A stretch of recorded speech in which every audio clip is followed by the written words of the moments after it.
Good afternoon from a cold, tiny bit of sun. Windy, got the washing out. Miserable. Anyway, it's still Peterborough. First off, Happy New Year everybody.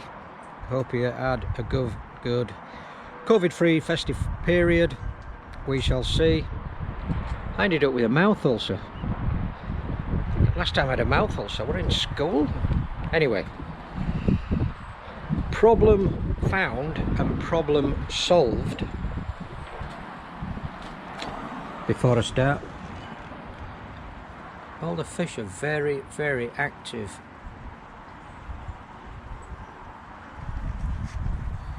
So, problem found, problem solved. We'll go in the greenhouse. Now, you seem to recall last time we spoke, I had 4 inches of water in the filter pit. So I had to employ this little bit of kit, which worked perfectly. Pumped out 4 inches of water, and as you can see now, it's dry, but when I pumped 4 inches of water out over a week ago now, about 10 days ago, within an hour or so, 4 inches of water came back. Concerns were, is the pond leaking? No, it wasn't leaking. It wasn't even demanding any water. The drum cleaning has now gone right down because there's no food, there's no activity, and it's very, very rare it cleans. So where is the 4 inch of water coming from? Groundwater? High water table? Yeah, possibly, but my neighbour next door, her garden is 4 feet, 5 feet lower than ours. So why isn't she getting the water? More investigation required. I then said to Kat, this doesn't smell too good. It smells like sewage. Oops. So, walk with me.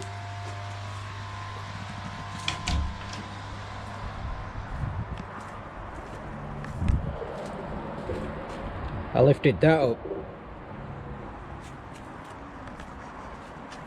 OMG.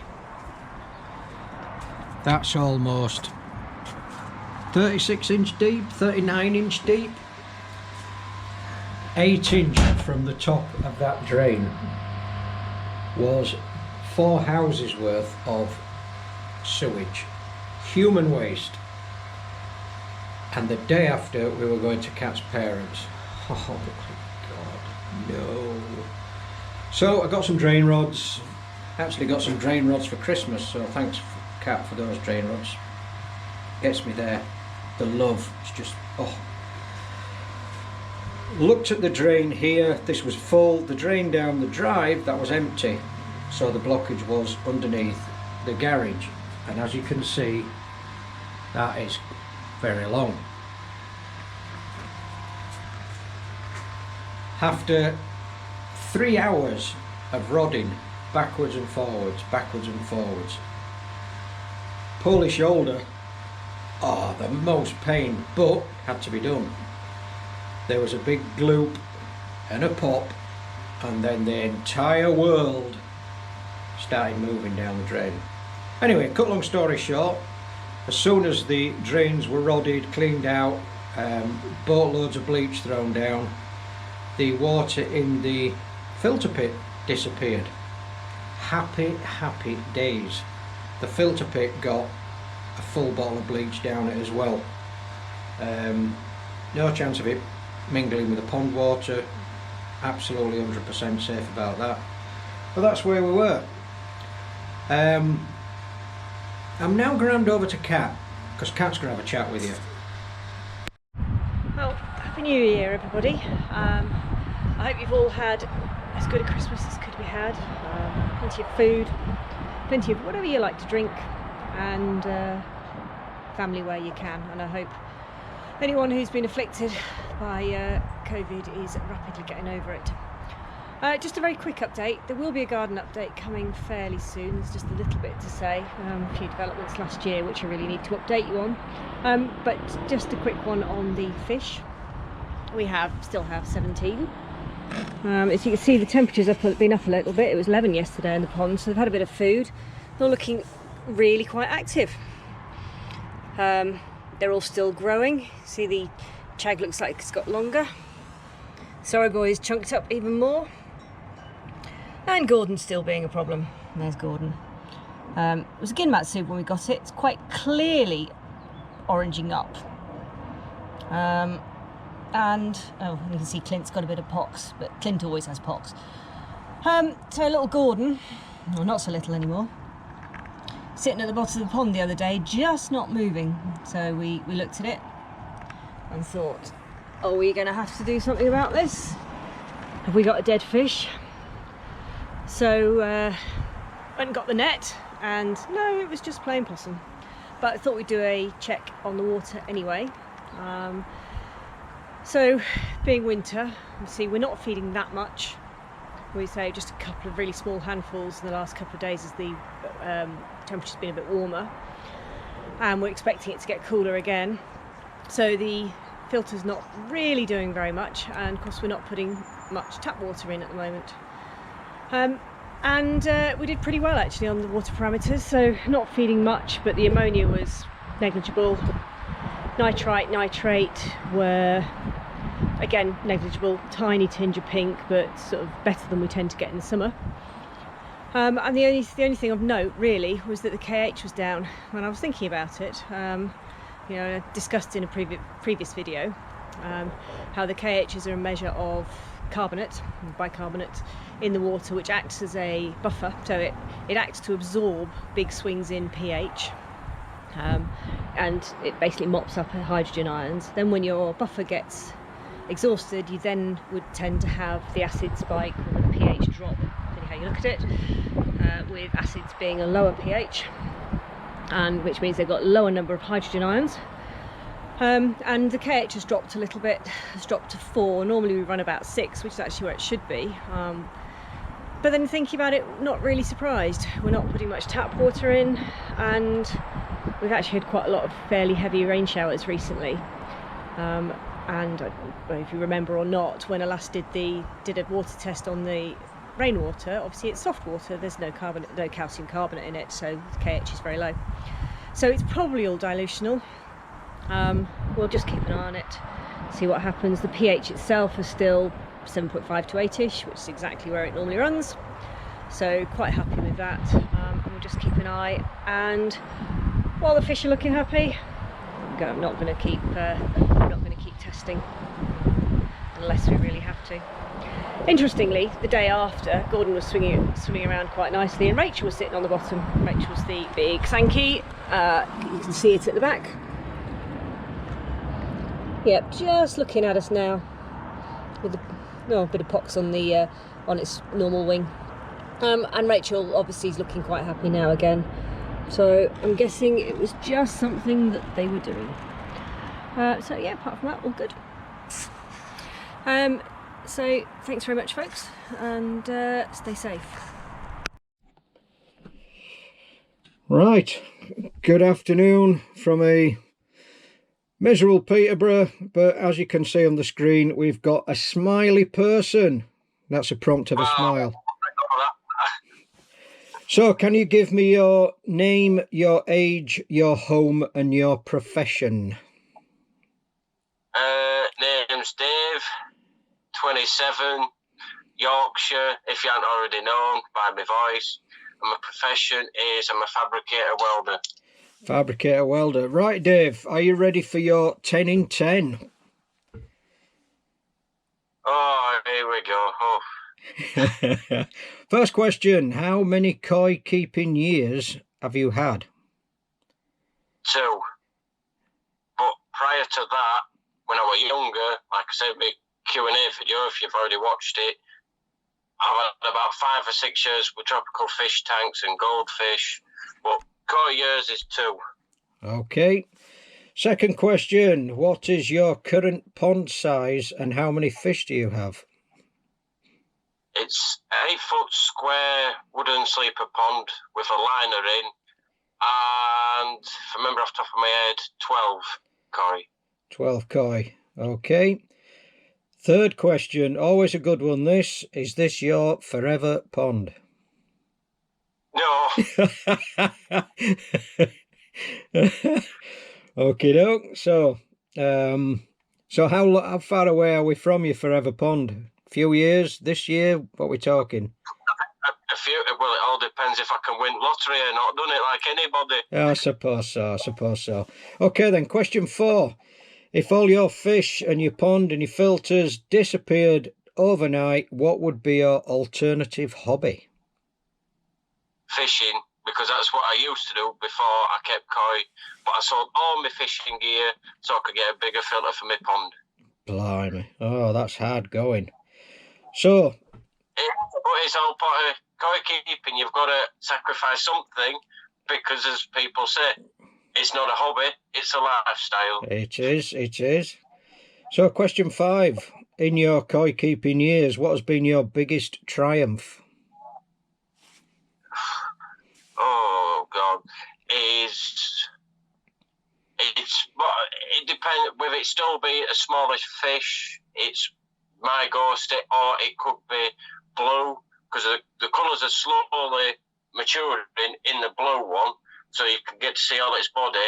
But I got mine at 3 to 4 inch with my ghost koi, which were about that big, and now it's near enough doubled in size within 18 months. Wow. So yeah, they get in there.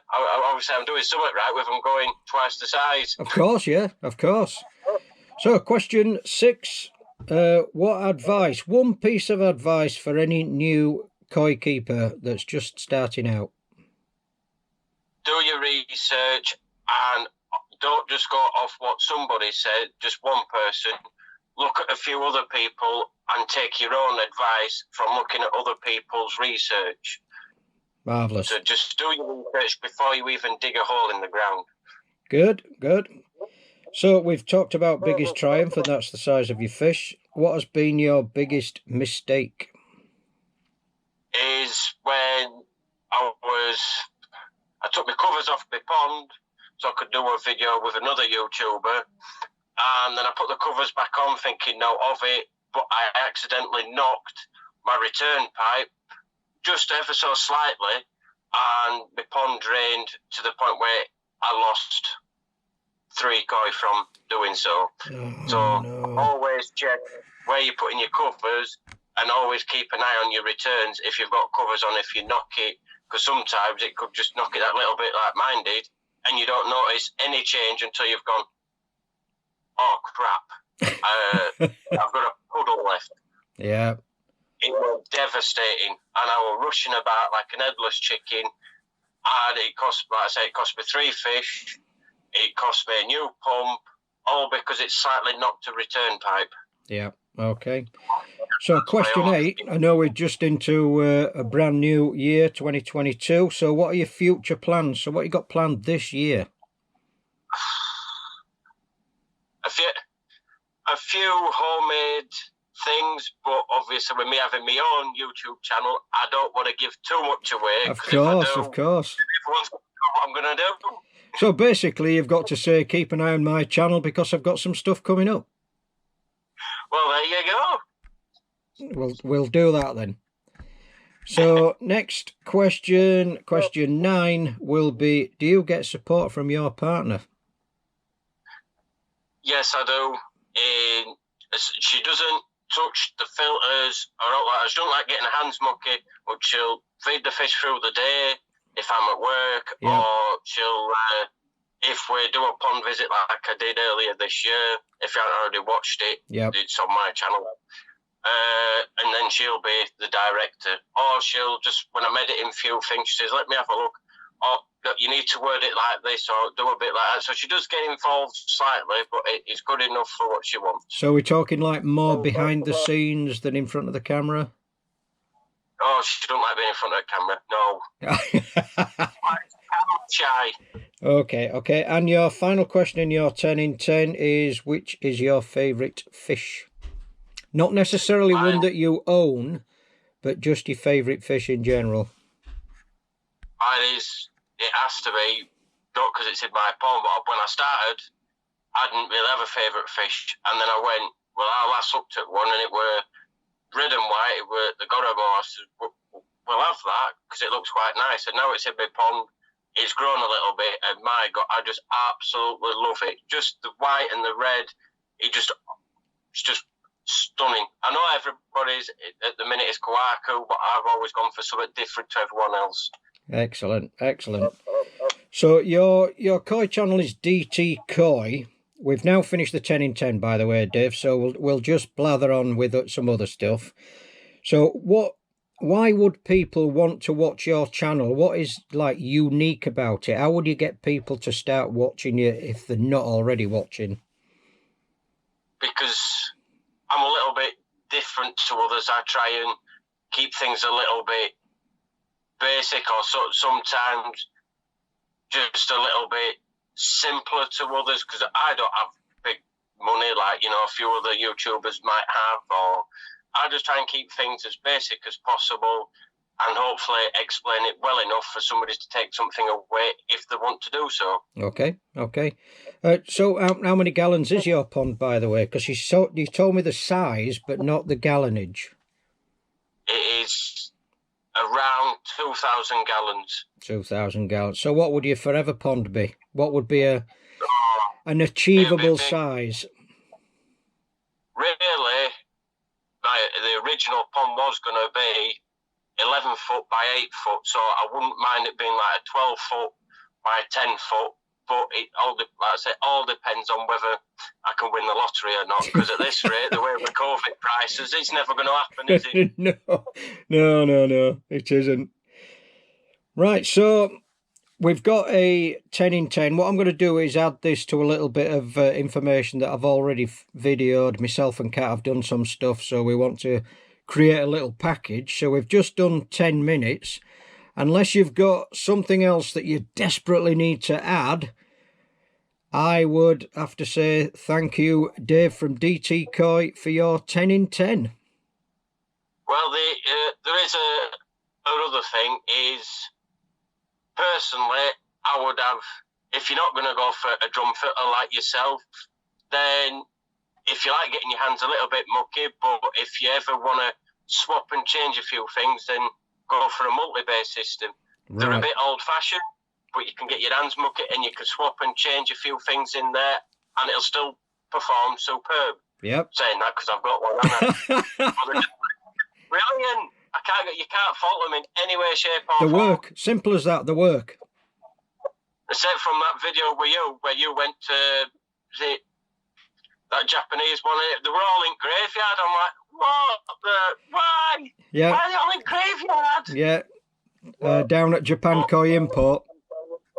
No, I don't know. Everyone's going for these drum systems or easy pods, but it's the simple that's the most effective.